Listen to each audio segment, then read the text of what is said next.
যুবদলের নতুন pocket committee গঠনের প্রতিবাদে তীব্র ক্ষোভ প্রকাশ করেছেন দলটির একাংশের নেতাকর্মীরা। তাদের দাবি, এই কমিটি গঠনে ত্যাগী নেতাদের বাদ দিয়ে মোটা অঙ্কের বিনিময়ে অনুগত ও নিষ্ক্রিয় ব্যক্তিদের পদায়ন করা হয়েছে।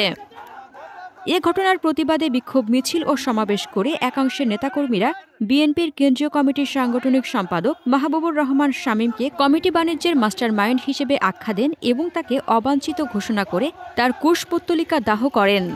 আমাদের নোয়াখালী জেলা প্রতিনিধি রিপন মজুমদারের প্রতিবেদনে থাকছে বিস্তারিত। পকেট কমিটি বাতিলের দাবিতে বিক্ষোভকারীরা রাস্তায় নামেন নোয়াখালীর হাতিয়া উপজেলার ওসখালী শহরে।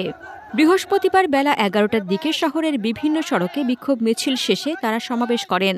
তাদের দাবি, নতুন কমিটি গঠনের ক্ষেত্রে স্থানীয় নেতাকর্মীদের মতামত উপেক্ষা করা হয়েছে এবং গত ১৭ বছর ধরে যারা দলীয় কর্মকাণ্ডের সঙ্গে সম্পৃক্ত ছিলেন না তাদেরকেই নেতৃত্বে বসানো হয়েছে।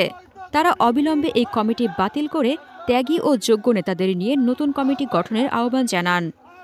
অন্যদিকে যুবদলের নবগঠিত কমিটির নেতাকর্মীরা আহ্বায়ক ইসমাইল হোসেন ও সদস্য সচিব ফাহিম উদ্দিনের নেতৃত্বে পাল্টা মিছিল বের করেন। তারা দলীয় সিদ্ধান্ত অমান্যকারীদের বিরুদ্ধে সাংগঠনিক ব্যবস্থা গ্রহণের দাবি জানান।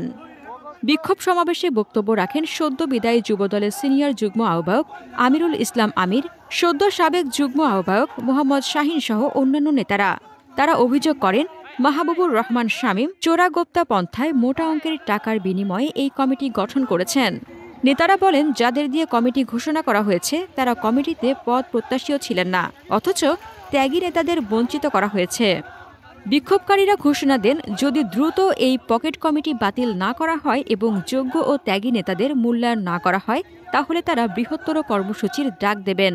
একই দিনে পাল্টা মিছিল ও অবস্থান কর্মসূচি থেকে স্পষ্ট, হাতিয়ায় বিএনপির অভ্যন্তরীণ কোন্দল ক্রমশ তীব্র আকার ধারণ করেছে।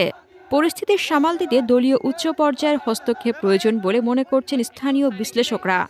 আগামী দিনগুলোতে এই সংকট আরও ঘনীভূত হতে পারে, যা দলীয় ঐক্যে বড় ধরনের প্রভাব ফেলতে পারে। হাসনাতুজ্জাহান হিমু, দৈনিক খোলা চোখ।